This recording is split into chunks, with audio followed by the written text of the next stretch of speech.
이제 담임 목사님 청빙을 위한 공동회가 거의 마무리되고 이제 노예 승인만 나면 돼서 서류 절차가 얼른 마무리되고 어서 좋은 목사님 오셔서 여러분들과 함께 하셨으면 참 좋겠습니다. 아마 제가 이제 설교를 여기서 하는 설교를 몇 번 아니지만 슬슬 마무리해야 가야 될 것 같은데 제가 이제 여기 몇 번 더 오게 될지는 모르지만은 여러분들을 위한 하나님이 여러분들을 위한 메시지를 주시지 않나 하는 생각이 들었습니다. 저는 여러분들 이 주님의 교회가 정말 아름다운 하나님의 공동체를 이루어 가시길 간절히 축원드립니다. 이건 서로가 노력해야만 하는 일이에요. 서로가 노력하고 서로가 아름다운 믿음의 울타리가 되어줄 때 우리가 하나님 안에서 좋은 공동체를 이루어 가게 해 주실 줄 믿습니다. 특별히 그 모델로 오늘 말씀을 통하여서 우리에게 보여주시는 것은 초대교회에 이루었던 어떤 그 공동체의 모습들이에요. 초대교회에 정말 아름다운 공동체를 이루었던 그 모습을 성경은 이렇게 기록을 하고 있습니다. 사도행전 4장 32절에서 35절까지의 말씀인데요. 믿는 무리가 한 마음과 한 뜻이 되어 모든 물건을 서로 통용하고 자기 재물을 조금이라도 자기 것이라 하는 이가 하나도 없더라. 사도들이 큰 권능으로 주 예수의 부활을 증언하니 무리가 큰 은혜를 받아 그 중에 가난한 사람이 없으니 이는 밭과 집 있는 자는 팔아 그 판 것으로 값을 가져다가 사도들의 발 앞에 두매 그들이 각 사람의 필요를 따라 나누어 줌이라 말씀하고 있습니다. 초대교회에 이루었던 이 공동체는 일반 상식적인 기준으로는 도저히 이해가 되어지지 않는 모습들입니다. 그래서 현대 신학자들은 이 공동체가 왜 이런 모습을 가질 수 있었을까 하는 설명으로 무엇을 이야기하냐 하면은 극단적인 종말론의 영향 때문이었다라고 이야기를 합니다. 여러분 혹시 기억하시는지 모르겠습니다. 다미 선교회 기억하시나요? 아주 오래된 일인데 1900 몇 년도인가 그때 예수님 재림한다고 다 팔고 막 그러면서 어디 모여가지고 기도하고 그랬던 일이 있었죠. 그런 것처럼 이 시대에 초대교회에 예수님이 다시 오시겠다고 하신 약속이 마치 곧 일어날 종말이 곧 올 것이라는 생각과 믿음 가운데에서 자기가 가지고 있었던 걸 모두 다 팔아서 사람들에게 나누어 줄 수 있었다라고 현대 신학자들은 이야기를 합니다. 이런 설명 말고는 이성적인 사람이, 합리적인 사람이 이런 일들을 하리라고는 조금도 상상을 할 수 없는 일이기 때문입니다. 그런데 여러분, 우리가 한 가지 돌아보아야 되는 것은요, 두려움은 믿음의 동기가 되지 못한다는 것입니다. 제가 얼마 전에 갔다 왔습니다. 얼마 전에 잠깐 제가 어디 갔다 왔는데요. 정말 더 위험해요. 위험하고 이렇게 이야기할 수가 없습니다. 그래서 밤에만 잠깐 제가 밤에만 아주 극소수의 사람들을 만나서 일을 하고 그렇게 할 수밖에 없어요. 노출돼서는 안 되고 거기 있는 분들도 위험하지만 상당히 지금 상태가 굉장히 위험한 상황입니다. 여러분 두려움 때문에 우리가 하나님을 믿는다면은 지금 그곳에 있는 사람들, 박해받는 교회, 무슬림권이나 불교권이나 힌두권이나 혹은 사회주의권 하에 있는 사람들은요 믿음을 가질 수 없어요. 그들에게 신앙을 갖는다는 것은 곧 죽음이기 때문에 그래요. 그런데 어떻게 우리가 단순히 두려움 때문에 이제 곧 끝날 거라는 두려움 때문에 이런 파격적인 공동체를 이룰 수 있었다? 그건 하나님을 모르는 사람들이나 할 수 있는 이야기들이에요. 그들에겐 죽음의 박해 위협이 항상 공존하지만 결코 믿음을 부인하지 않고 있고 결코 하나님을 떠나지 않고 있어요. 그 이유가 무엇인지 아까 읽었던 33절의 말씀에서 우리에게 보여주시고 있습니다. 사도들이 큰 권능으로 주 예수의 부활을 증언하니 무리가 큰 은혜를 받아라고 이야기하고 있습니다. 여러분, 살아계신 하나님께서 우리에게 주신 말씀은 결코 그냥 지식이 아닌 줄 믿습니다. 하나님께서 우리에게 주신 말씀은 약속이에요. 하나님은 정말로 우리 한 사람 한 사람을 모두 다 알고 계세요. 우린 자주 그런 생각을 합니다. 정말 하나님이 우리를 알고 계실까? 여러분, 제가 그냥 간단한 간증 한 가지를 하려고 합니다. 제 자랑을 하려는 것도 아니고요, 저의 어떤 것도 필요가 없는 이야기입니다. 하나님이 저에게 특별한 은혜를 주셨어요. 그래서 어려움이 있는 곳에 가서 같이 기도하고 정말 그 사람들을 위해서 안수할 때 하나님이 그들의 아픔이 무엇인지 알게 하세요. 그들의 절박함이 무엇인지 알게 하세요. 그것과 함께 어떤 위로의 말씀을 주어야 되는지 알게 하세요. 전 그 사람들을 전에 만난 적도 없고 아는 것도 없지만 하나님께서 주신 것만을 나누어요. 그럴 때 그분들이요, 정말 하나님의 은혜 가운데 감사하고 찬양하고 믿음을 회복하게 하시는 걸 보게 하시더라고요. 여러분, 하나님은요, 우리 각 사람의 심정에 있는 모든 것들을 지금도 온전히 알고 계시는 줄 믿습니다. 우리가 눈이 열려야지 돼요. 우리의 눈이 열려야 하는 것은 하나님의 살아계신 말씀이 지금도 우리의 삶 가운데서 능력으로 역사하신다는 것에 대한 믿음과 열정과 소망이 있어야 되고, 그 실체를 위해서 우리의 삶을 하나님 앞에 열어드려야 하는 거예요. 여러분, 초대교회에 어떤 일들이 있었는지 사도행전은 아주 구체적으로 기록을 하고 있습니다. 사도행전 3장 1절에서 8절까지의 말씀입니다. 제9시 기도 시간에 베드로와 요한이 성전에 올라갈 때 나가면서 못 걷게 된 이를 사람들이 메고 오니 이는 성전에 들어가는 사람들에게 구걸하기 위하여 날마다 미문이라는 성전문에 두는지라.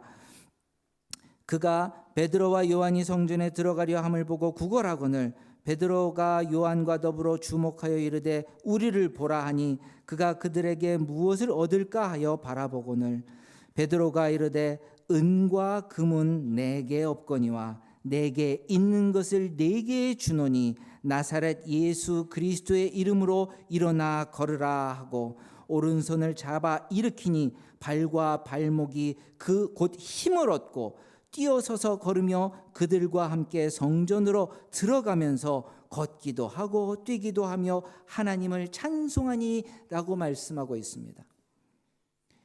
여러분, 이건 그냥 되어진 일들이 아니에요. 예수님이 우리에게 주신 말씀이 있어요. 부활하신 예수 그리스도께서 제자들에게 말씀하시기를 마가복음 16장 17절과 18절에서 믿는 자들에게 이런 표적이 따르리니 곧 그들이 내 이름으로 귀신을 쫓아내며 새 방언을 말하며 뱀을 집어 올리며 무슨 독을 마실지라도 해를 받지 아니하며 병든 사람에게 손을 얹은즉 나으리라 하시더라라고 말씀하고 있습니다.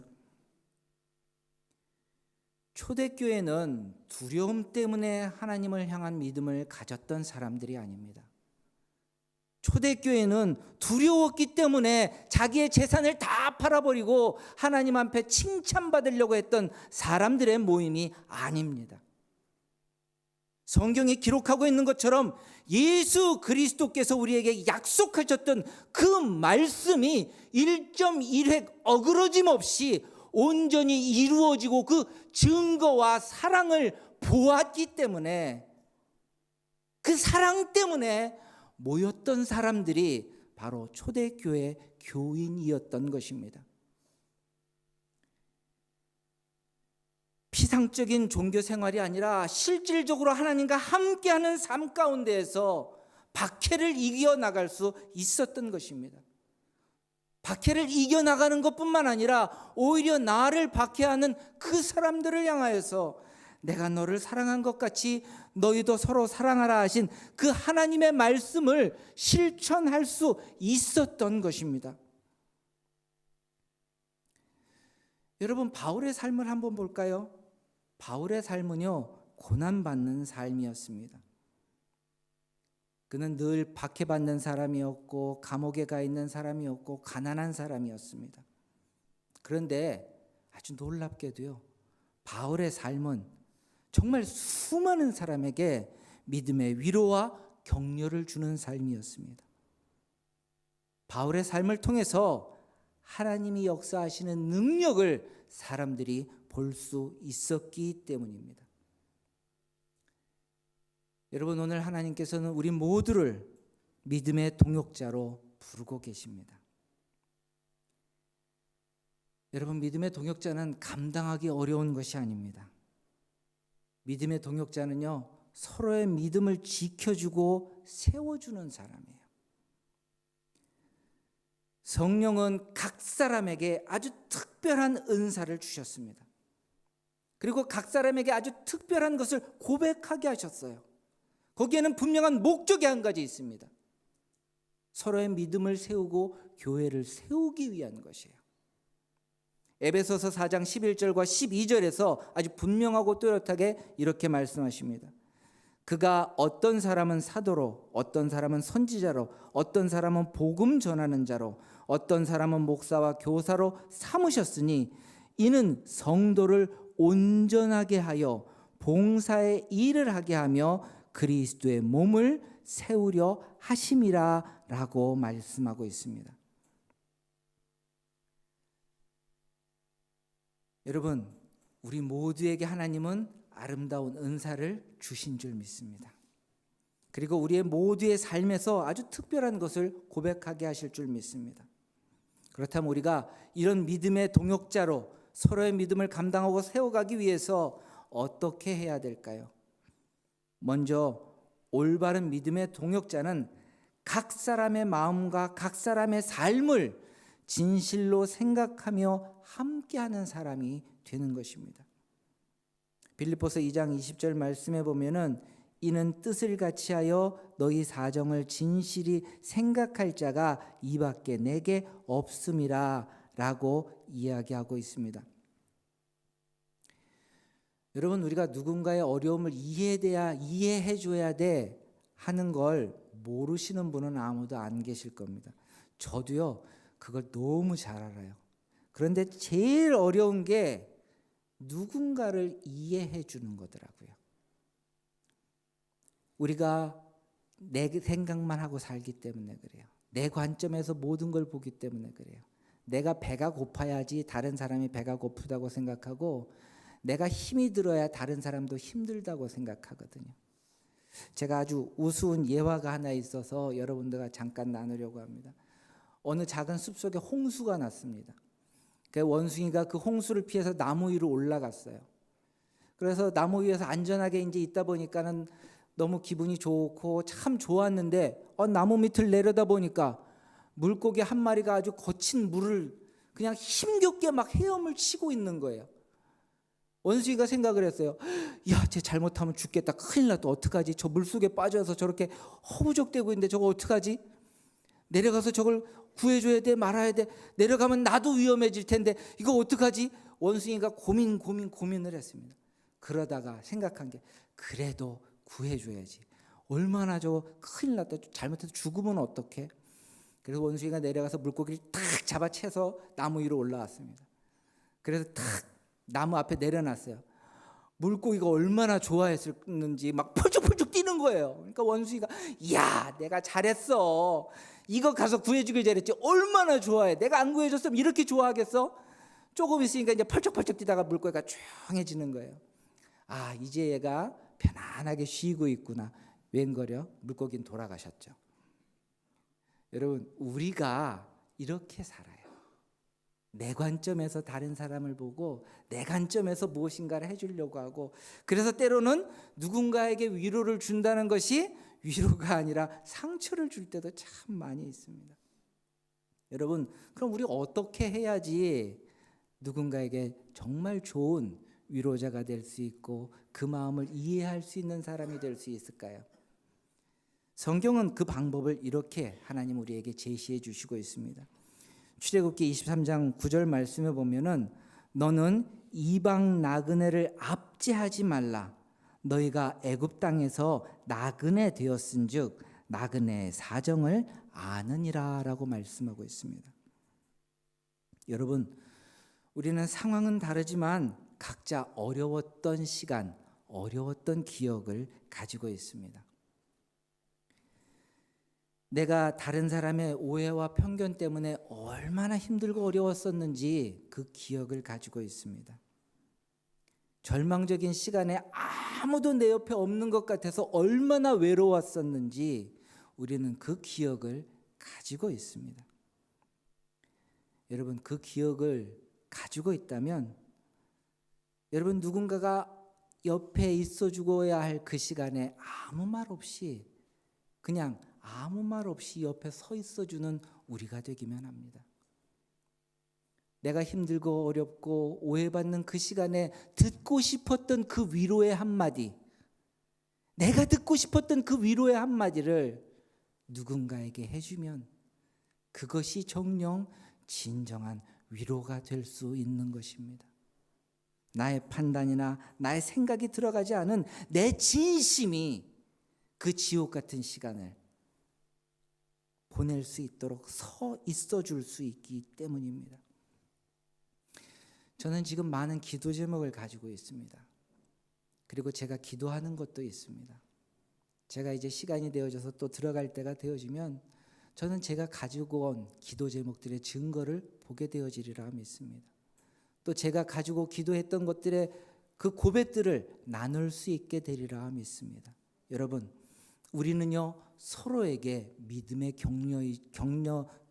격려자이고 믿음의 통로입니다.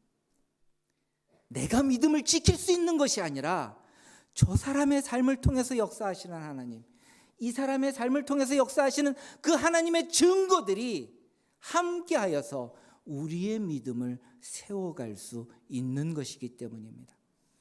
여러분, 그렇게 서로의 마음을 만지고 위로하는 아름다운 공동체가 되시길 주님의 이름으로 간절히 축원드립니다.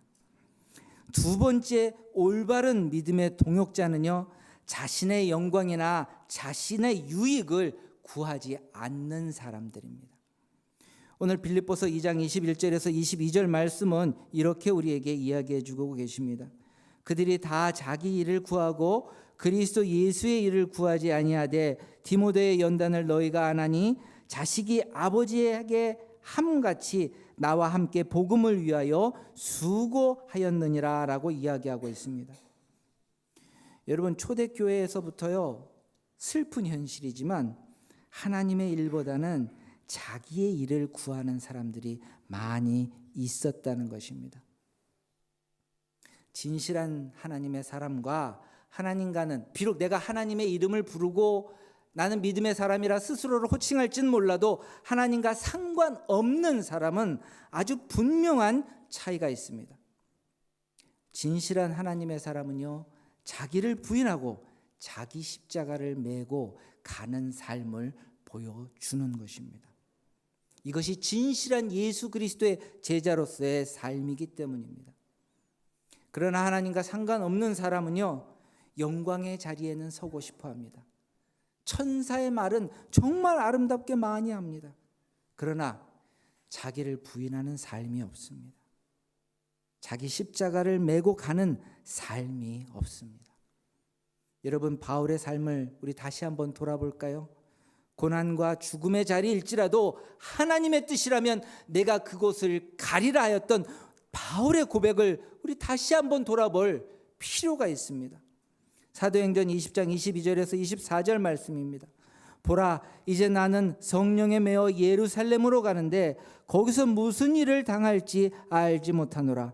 오직 성령이 각성해서 내게 증언하여 결박과 환난이 나를 기다린다 하시나 내가 달려갈 길과 주 예수께 받은 사명 곧 하나님의 은혜와 복음을 증언하는 일을 마치려 하면은 나의 생명조차 조금도 귀한 것으로 여기지 아니하노라 말씀하고 있습니다. 디모데는 이런 바울과 동일한 삶을 나누었습니다. 십자가의 자리에 같이 서기를 원하였었고 그 십자가의 길을 감당했었고 모든 고난과 어려움을 능히 감당했던 사람들입니다. 여러분, 지금 아픔과 고난의 시간을 예수의 이름으로 감당할 수 있는 우리가 되시길 간절히 축원드립니다.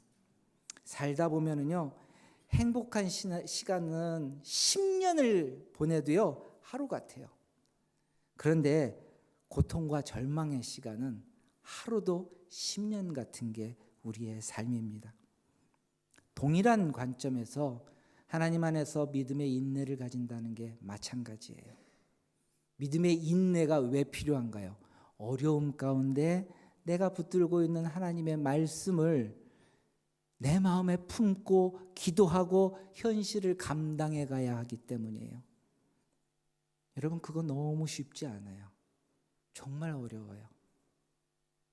제가 하나님이 저의 길을 바꾸시고 이제 또 제가 다음에 감당해야 될 길이 있어서 여러 가지 이유 때문에 건강이랑 여러 가지 이유 때문에 교회를 사임하고 이렇게 잠시 쉬었습니다. 근데 잠시 쉴 줄 알았어요. 근데 꽤 오래 쉬게 하시더라고요. 근데 그 꽤 오래 쉬는 동안에 하나님 여기는 잠깐 그 언임플로이 베네핏도 탈 수 있고 그렇게 써 있잖아요. 근데 하나님 저한테 얘기하시는 거예요. 너 아무것도 하지 마. 그런 거 하지 말고 나만 의지하고 좀 있어봐. 근데 저는 그렇게 한다 하더라도 저희 집사람은 당장 살림해야 되는 사람이 그게 가능한가요? 저한테 상당히 스트레스를 많이 주더라고요. 스트레스를 참 많이 받았어요. 그래서 가끔 이제 콩당콩당 할 때도 있었죠. 그런데 그렇게 어렵게 하면서 끝까지 아무것도 안 했어요. 집사람한테 무슨 소리를 들을지라도 끝까지 아무것도 안 했어요. 그럼 하나님이 뭔가 좋은 거 주셔야 되잖아요. 근데 아무것도 안 주시더라고요. 그래서 제 마음 가운데 진짜 하나님 살아 계세요. 진짜 살아계신 하나님 맞으세요. 제 기도에 응답하시는 분 맞으세요. 제가 가졌던 생각이 하나님께로부터 온 생각은 맞나요? 별 5만 가지 의심이 다 드는 거예요. 그런데 그 시간이 지나고 제 믿음의 밑바닥까지 치고 나서야 제가 하나님 앞에 깨닫게 되어진 게 있었어요.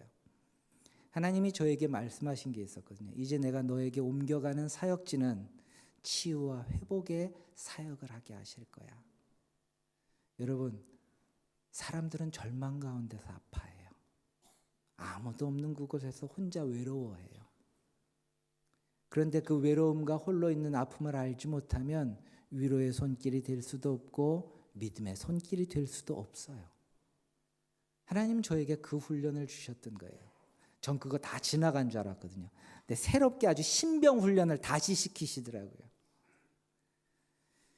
여러분, 아무리 기다림의 시간이 길고 그 터널이 끝날 것 같지 않고 너무너무 힘들고 외로울지라도 하나님이 계시면 그곳은 능력의 자리이고 그 긴 터널은 결코 영원하지 않다는 것을 기억하시길 주님의 이름으로 간절히 축원드립니다.